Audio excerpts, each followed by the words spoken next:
Kerinduan warga Prabu Mulih akan hiburan sedikit terobati dengan hadirnya pertunjukan kesenian tradisional secara online. Masyarakat bisa menikmati acara tersebut secara langsung melalui kanal YouTube tanpa khawatir dengan ancaman virus corona. Selain itu, program Kementerian Komunikasi dan Informatika Republik Indonesia ini bertujuan memberikan kesempatan bagi para pekerja kreatif, terutama musisi dan seniman yang pertunjukannya untuk tetap produktif dalam menghasilkan karya yang berkualitas di masa pandemi COVID-19.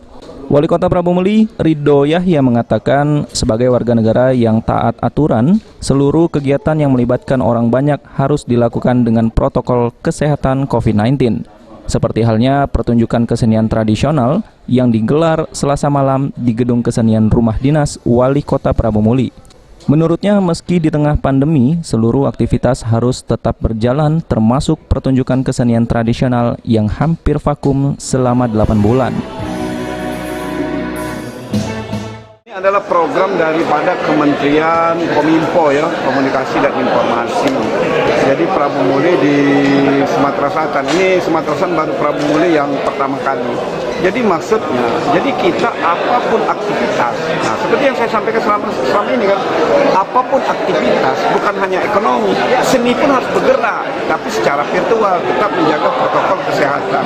Artinya apa yang saya sampaikan selama ini ya benar adanya, sekolah, yang penting menjalankan protokol kesehatan. Dengan diadakannya kegiatan ini, pemerintah Kota Prabu Mulih mendorong seniman pertunjukan dan musisi untuk terus berkarya dan berinovasi melalui panggung virtual.